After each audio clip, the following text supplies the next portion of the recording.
9 tonight. Revelation chapter 9, just a quick recap of where we are. We are now in the second series of judgments that are happening. This is the trumpet judgments. We started, I really didn't plan on preaching a whole series on just Revelation, but as I'm going through, it's hard to escape that. And so, anyways, pray for me as we go through that. I appreciate John's prayer about just wisdom in regards to what's given here, and seeing just the goodness of God's mercy and His justice and His judgment, and that He's right. The other thing I'll mention is, we want to make sure we get prophecy right, and even this evening, my son, I don't want to embarrass him, but before he said, "Good luck, because you might do bad."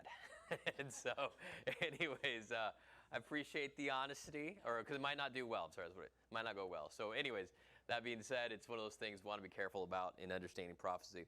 I did also, with the brevity of time, my goal is to get you guys finished here by about 8 o'clock. If our prayer time were to go till 7:59, then I would preach for a minute, and or so I would attempt. And then, but we want to honor that time of prayer specifically. But the other thing is that we're condensing a lot of information to a small time period. So anyways, any questions, I appreciate the questions that come back. Want to make sure I answer those as able to. One of the things that came up last week was having to do with one verse from Revelation chapter 7, which we finished chapter number 7. And when the answer is given about that multitude that is there in heaven, in chapter 7 and verse number 14, the elder says to him, verse 14, "I said unto him, Sir, thou knowest," and he said it to me, "these are they which came out of great tribulation and have washed their robes and made them white in the blood of the Lamb." So I'd mentioned verse number 14. This is a present participle that's used here as far as "came out of," and to be clear, I didn't explain any of that, because some of you are like, okay, so now "came out of" is a present participle, isn't that past tense? And it is. And so in English, it's past tense, but the King James English has a unique way of putting it that actually gives it the understanding of what the Greek word would have been, and so it would combine the past tense event with the present identity, and so that's what gives it. That's why it translates the present participle of came out of as those two things. So present identity using a past tense word, combining those two things. So it's not just one single word, came, as past tense, but it's actually found in the whole verse of Scripture. It's a very, very clever way of doing it. It's very unique also to that. A lot of modern translations change that to "coming out of," and that is actually the wrong concept, because that is not something that continues going on. Greek participles would have been a little different, and so just to have a straight translation to a participle like "coming out of" would be inaccurate when translating that verse. And so, anyways, it's translated correctly, but I just wanted to explain that. Otherwise, English is not going to make sense to you when you're trying to figure out what people are saying. Some of you still have no idea what I'm talking about. That's okay. Let's go to chapter number 9. All right, so chapter number 9. My notes are very long, so I'm just going to try to continue. I told Brother Matthew this would be part 2 because I knew I wouldn't finish last week, so I just got to find where part 2 is in my notes. And so, all right, so Revelation chapter 9. And let's start with verse number 1. And the fifth angel, Revelation chapter 8, starting verse 13. All right, because this gives the intro to what's about to happen. All right, so we had mentioned the patterns of the 4 and the 3. That the 3 are more severe, sort of, and you'll see that when I get to the 7th. But in regards to a celestial perspective. But let's look at verse number 13 of chapter 8 for a second to lead us into chapter 9. "And I beheld and heard an angel flying through the midst of heaven, saying with a loud voice, Woe, woe, woe, to the inhabitants of the earth, by reason of the other voices of the trumpet of the 3 angels which are yet to sound." All right, so you have an angel, and it's yelling something out, it's crying something out, and it's what's the thing that it's crying out? Whoa, whoa, whoa, which is interesting because there are angels constantly around the throne of God that are constantly crying out what? Holy, holy, holy. And so the significance of those 3 statements, it doesn't mean He is thrice holy. I've heard a lot of people say that. The idea of just this is an extreme way of it representing the full holiness of God. This is an all-encompassing idea. And so it's as you would think of God as being so holy, as He's being pronounced and is being proclaimed, holy, holy, holy is the Lord God Almighty. The same way he's going to use the same concept of an angel that's proclaiming this thing, but he says, woe. What does the word woe mean? Not wow, but woe. What's that? Stop. Okay, but for a purpose, attention. This is grabbing attention, right? What else? Anybody else? What does the word woe, W-O-E, mean? Misfortune. So speaking to the negativity of what's going to be going on. Hey, this is going to be really bad. Yes, ma'am? Sister, what's that? Doom. Okay, that's the feeling of it. So that's exactly right. And so I think these are fine. This is drawing attention. This is giving sight to the fact this is going to be very bad. I appreciate the word misfortune because he's addressing this as like, this is going to be bad. This is going to be so bad. He's trying to draw this attention. That word doom gives the idea. I mean, there's a coming problem that's about to be there. And he says that there's going to be 3 of them. Now, this is mentioned 3 times, but it's not because it says whoa, whoa, whoa, but because at the end of it, it says of the 3 angels. All right, so there's 3 more angels. And so whoa, whoa, whoa. All right, so now if you want to say the 3 woes, because well, that's fine, that'll work. But let's look at verse number 1 of chapter number 9. Let's look at these 3 woes. We'll look at 2 of them tonight. And the 5th angel sounded, and I saw a star fall from heaven unto the earth, and to him was given the key of the bottomless pit. And he opened the bottomless pit, and there arose a smoke out of the pit as the smoke of a great furnace, and the sun and the air were darkened by reason of the smoke of the pit. And there came out of the smoke locusts upon the earth, and unto them was given power, as the scorpions of the earth have power. And it was commanded them that they should not hurt the grass of the earth, neither any green thing, neither any tree, but only those men which have not the seal of God in their foreheads. And to them it was given that they should not kill them, but that they should be tormented 5 months, and their torment was as the torment of a scorpion when he striketh a man.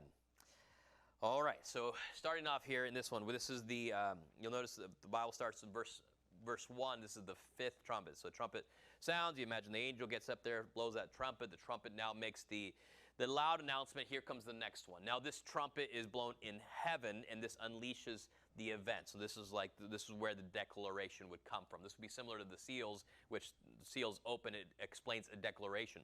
And so when it comes to this moment that occurs is the 5th of them. They have already been very, very bad. The first trumpet that we saw in chapter 8 was where in verse number 7 of chapter 8, hail and fire mingled with blood, judgment of burning on the land, hail with fire. The second trumpet was a fiery mountain that's cast into the sea, and that's a great mountain burning with fire. And so the significance of that one is it's a large mass that falls down. And when it lands, this creates enormous problems. I won't go too far into that, except for if it lands in a body of water, a large body of water, and it's a large mass that lands, you can imagine the tidal wave that would occur with that kind of stuff.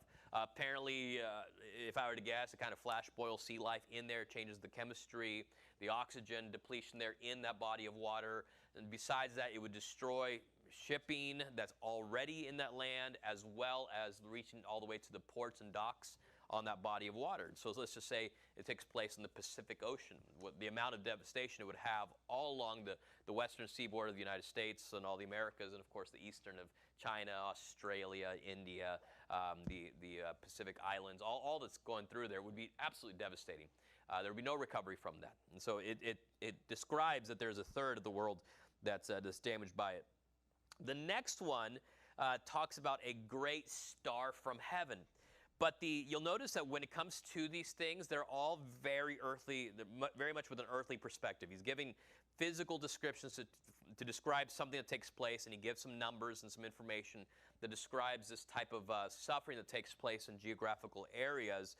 And so we see a mountain. Now, we're assuming here that there's no mountain that's being picked up from earth and then being cast back into the sea. The idea is that something, a large mass like a mountain, lands on the earth. And so something likely a meteor or something like it has descended and hit the ocean. Whereas the third trumpet, when that happens, it's a great star, but he doesn't describe it in the size, the magnitude of the mountain, and so this is something smaller.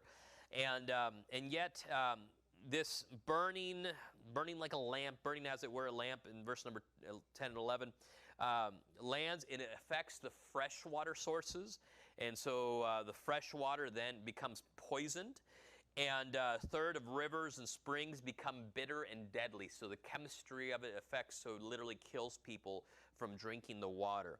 A lot of people. And so the most basic necessity of life, water, becomes a death trap for a lot of people. The fourth trumpet we see in verse number 12 of chapter 8, and that is the third part of the sun. And the moon and the stars are smitten, so you have a damage, a darkening that takes place there. You see it described where it's darkened in verse number 12. And so anyways, so this is very similar to things we're seeing echoing on other times of devastation in the past. But this seems specifically to be directed upward. You're seeing this taking place around them or outwardly. The next three are going to be more supernatural, I guess you can say. I don't know if that's going to make any sense. It'll make sense when you read them. All right, but the very next one. All right, the fifth trumpet. Specifically, just to take the words that are used, there's a star that is cast down. So it wasn't negative in the Bible. When it's cast down, it falls. Excuse me. And when this happens, that it leads locusts, a whole bunch of locusts around the world. Now that alone would be terrifying, except for it represents more than that. The star is not speaking specifically of a star. The terminology is a little different from the last chapter. I love that when they put the chapter divisions there, they broke up the chapter within the way we understand the prophetic language to this new sort of prophetic language that starts in verse 1, where he's giving a lot of a symbolic type meaning in regards to the things that are going on. So the fifth angel sounds, the star falls from heaven. Now the word fall there, this would be similar to what we see in other places. When you think of what has fallen from heaven, there's two options. One's things that literally, physically fall. The other one has in the Bible a concept of being cast down. And so you have these two ideas of what's being done. But one, this is a negative. All right, so it's not something that's sent down, but literally it's something that falls down. Star falling is indicating this thing that has occurred. And so anyways, what you have here is this is not just a star. So it's not that God had a star in heaven that he throws down, casts it from heaven, but this is an individual. Now the reason we know this is an individual because this star gets something. Look at verse number 1 again. And I saw a star from heaven, fall from heaven unto the earth and to, what's the next word? Him. Unto him. So this is an individual, this one, was given the key of the bottomless pit. Now you could technically make a case. I've not seen this anywhere, so I wouldn't even know how to support this if that was what somebody's position was. But you can make a case so that this star is literally just a star, and it opens up the earth to such that now the fires of the deep get opened up and it causes all sorts of destruction from there in a physical way.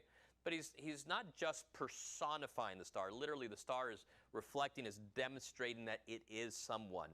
And this one has fallen from. And so in the scriptures, we'll see individuals this way. Isaiah 14, Luke chapter 10, verse 18, describes one that has fallen, that has cast down, that has been sent down, and that is Satan himself. Now, there's other possibilities. People say, well, this just must be a good angel, but here's the problem. Then the good angel has to fall.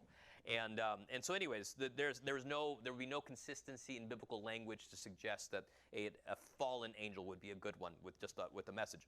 And so this is a bad one. Now, some people say Satan himself. Others would just say it's somebody that was cast down. There's going to be a number of angels in good and bad light painted for the next chapter. It's possible someone else. It's another bad one. There's plenty that are assigned for different responsibilities that you'll find in the scriptures, that this angelic, heavenly, celestial form individual has a responsibility, whether good or bad. One is a messenger of God, some as just a hand of God's destruction in some type of way. But regardless, when it's sent down, I'm not necessarily 100% convinced that it is Satan himself. Although I'm okay with that, that's generally, I'll say, well, Satan was cast down, or some sort of representative with somebody along Satan's side. One of the bad guys, if we could say it this way, right? And so, but anyways, but a lot of the key there is the fall, that he fell. He was fallen. And so, and what happens to him? Goes from heaven to earth, and to him was given the key of the bottomless pit. I won't go into all the concepts of how this relates to chapter number 12 later, but once we get there, we'll come back to it a little bit. But anyways, he's given the key to the bottomless pit. So he's got something. He's got this authority over this bottomless pit, this abyss. Now, a bottomless pit, it's unique because the word bottomless pit is not really used in other places until we get here.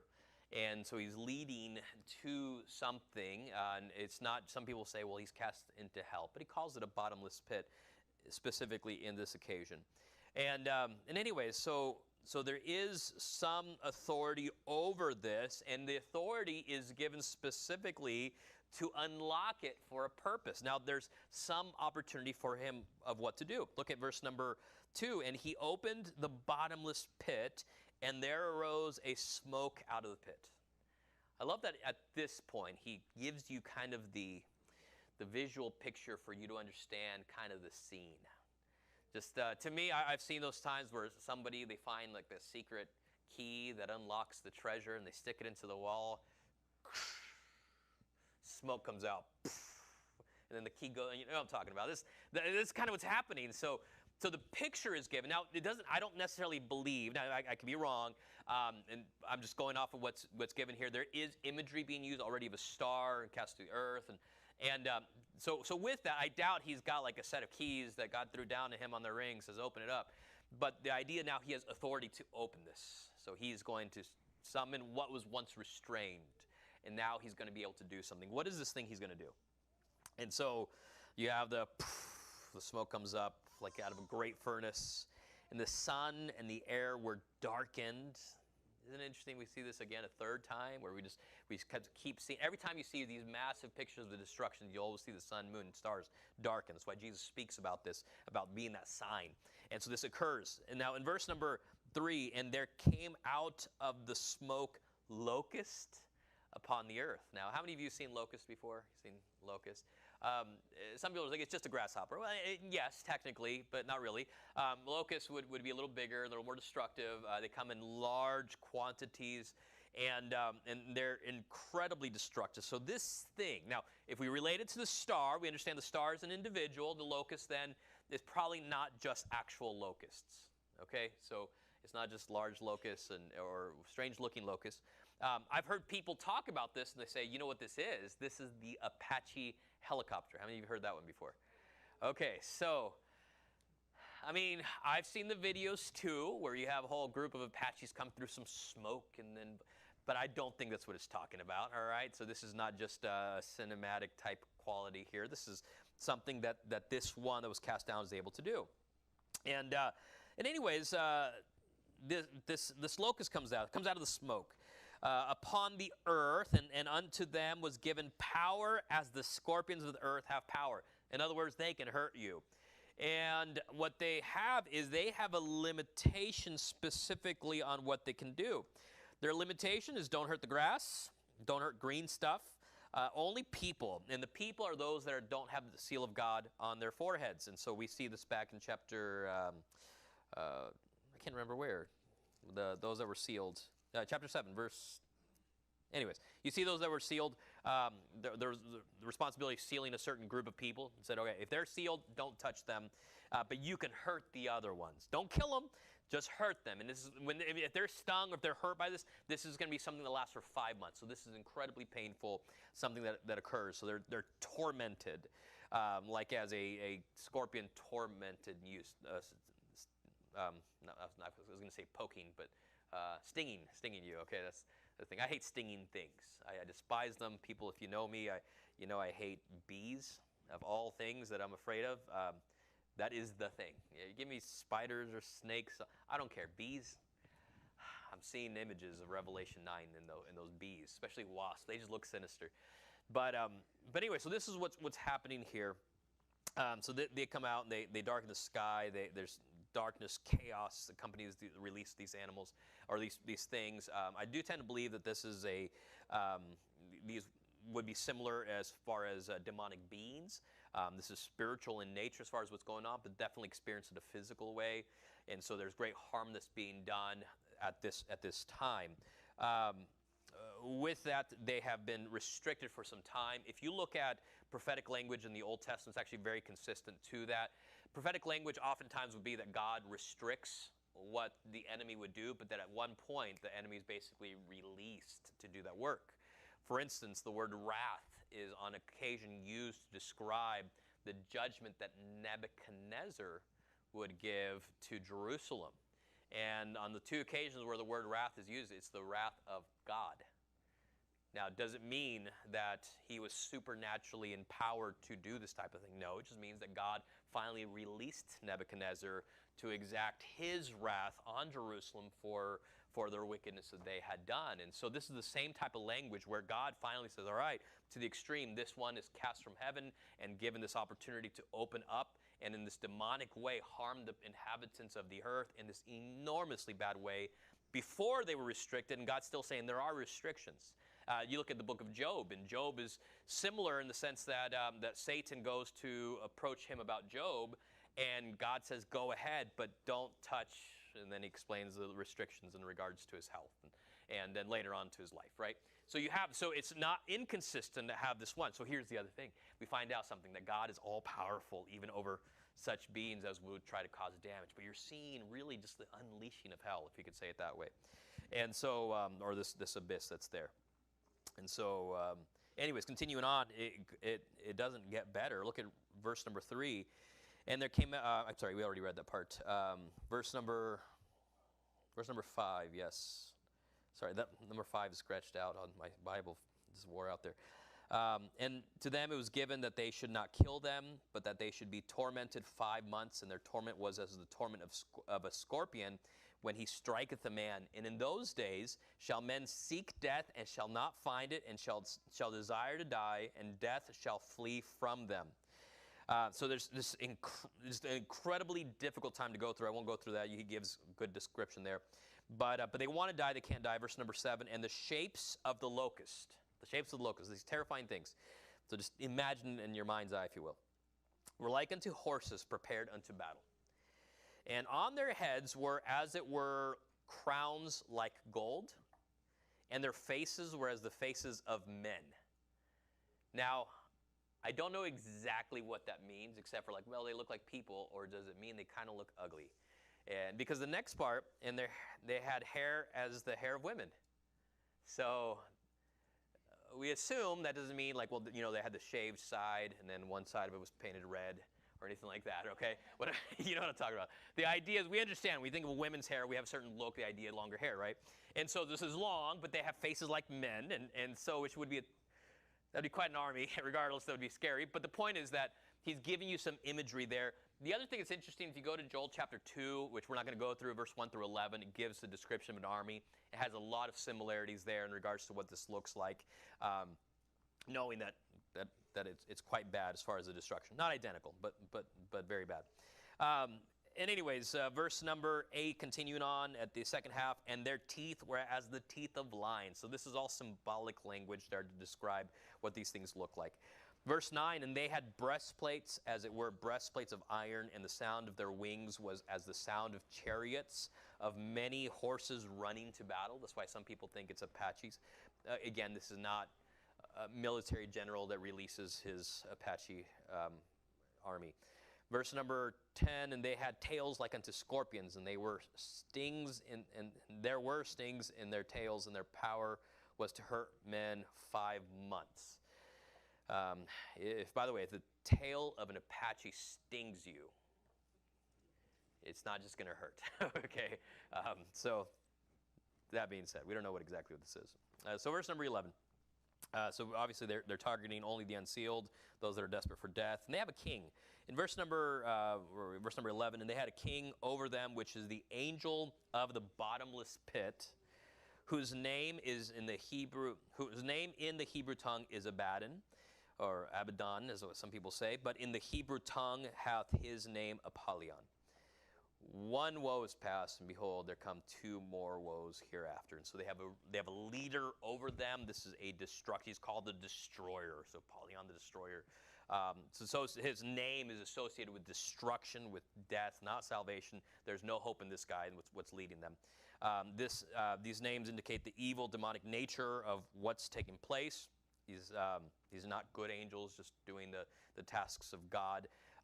But all of this is associated with very, very, very negative things that are going on. And not only that, his domain has been the abyss. And so you have a number of occasions that's described in the Bible.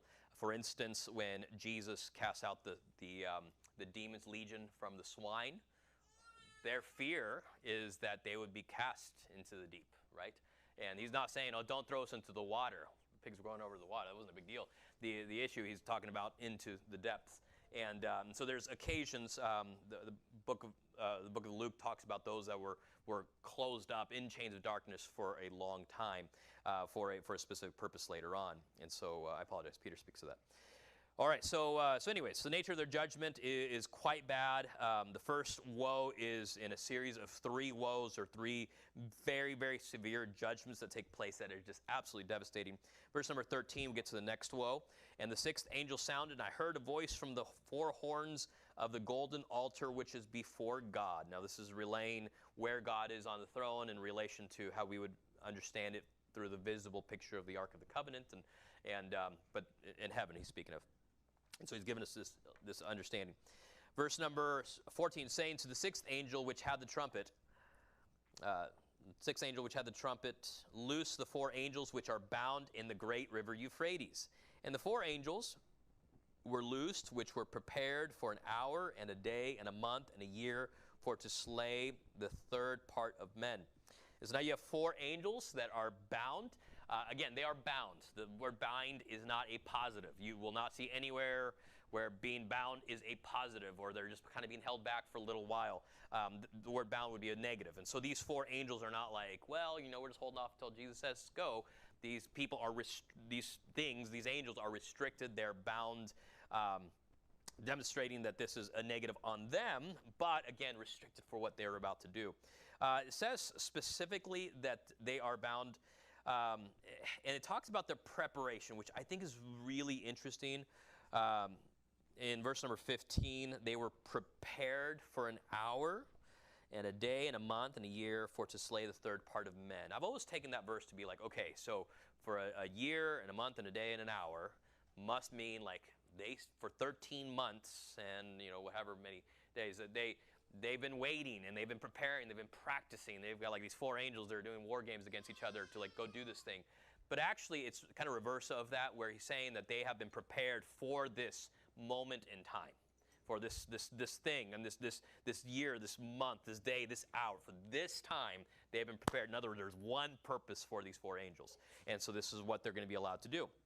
And so these angels then, in verse number 16, for to slay the third part of men, verse 15. Verse 16, and the number of the army of the horsemen were 200,000. All right, so they're leading horsemen.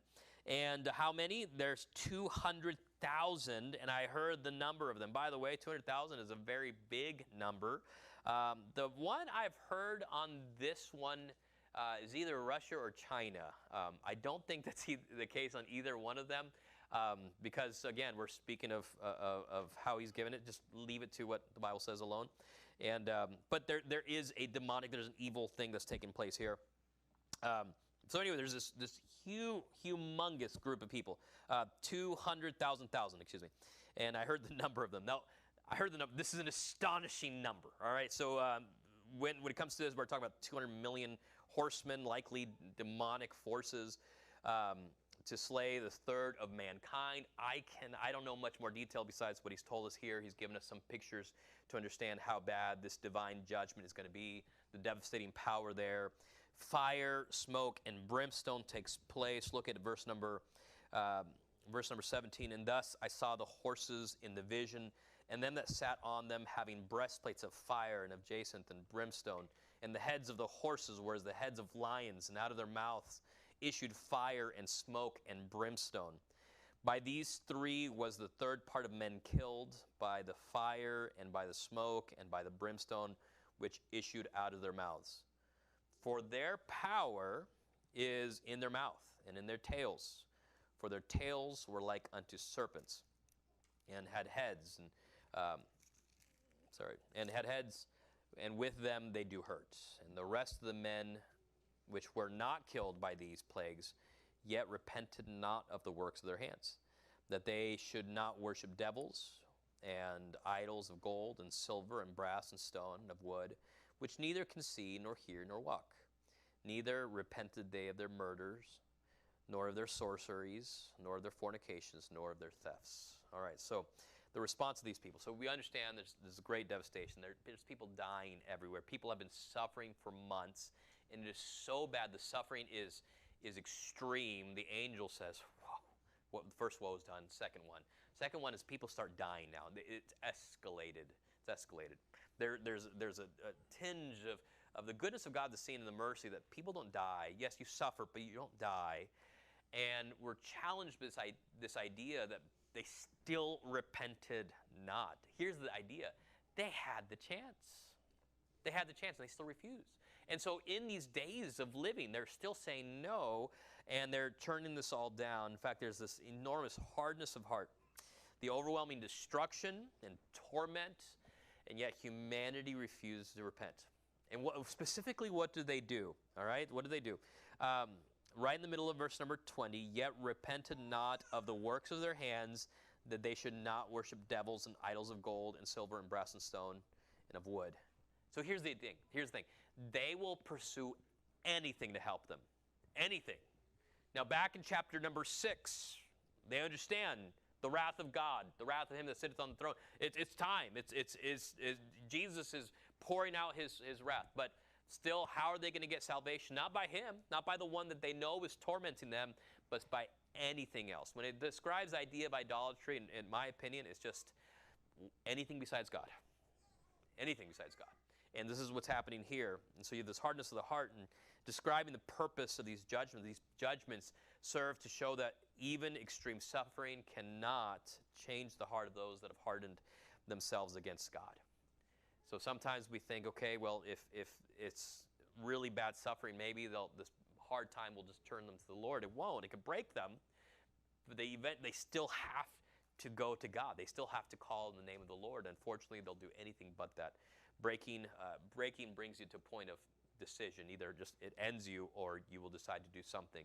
And what you decide to do at a broken point doesn't always mean you're going to do a good thing.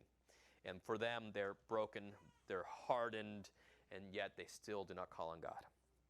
And by the way, not just about who they're trusting in, but then also resulting in that is verse 21, the wicked things that they're doing. They're murders.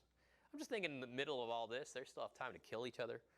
There's sorceries, fornication, thefts. I mean, it's all rampant during this time period. So it's not just where they're suffering, but their morality is gone. Just wicked constantly. It would be similar, I believe, to what the days of Noah would have been like, where just constant wickedness that's taking place all over. Reminded about a couple things. One, God is all powerful, even to the point of these that are released for these purposes. Regardless of where you sit on who, if you think it's the devil that fell from heaven at this point, and we'll get to chapter 12 and how that relates. But or if you'd say it's just another, and some people are like, well, it was probably this angel or whatever. I get it. But the point is that when it comes to that, it's for a very specific thing that would be unleashed, which is the opening up of the earth and this locust that comes out. You have the 200 million that come out later on, and these 4 angels that are prepared for this exact moment in history. And so you have all this stuff going on, and the reality is that God has things in order. You know, the Bible talks about the fact that he has prepared the evil for the day of destruction, for the day of judgment, excuse me. And anyway, so he's got this plan. He knows exactly what he's doing. He's got a perfect plan.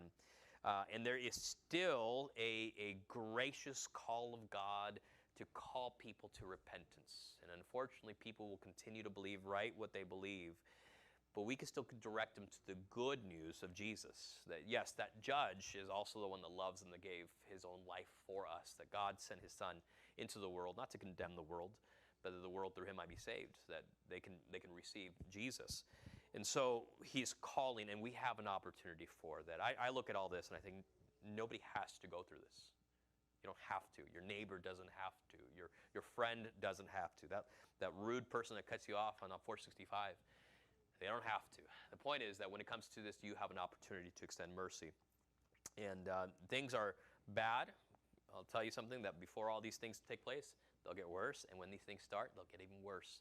They don't have to go through it. Let me encourage you to be, while judgment is severe, the believer is sealed during those times. Those believers that are in this part, you have the sealing back in chapter 7. Those that are raptured don't even have to endure it. When it comes to the lost, they don't have to. They can be saved before any of these things transpire. All right, let's go ahead and pray. Thank you, God, for this evening, an opportunity to be here in the book of Revelation. Help me, Father, as I study, as I answer questions, as we go through, and we try to understand more of what you have, Lord, that we would be overwhelmed with your great power. I just think of the response of those that are in heaven when the seals are opened,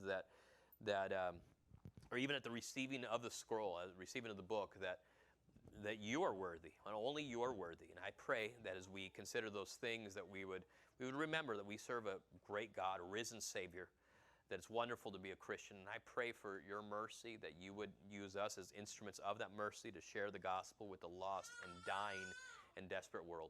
So we ask all this in the name of your Son, Jesus Christ.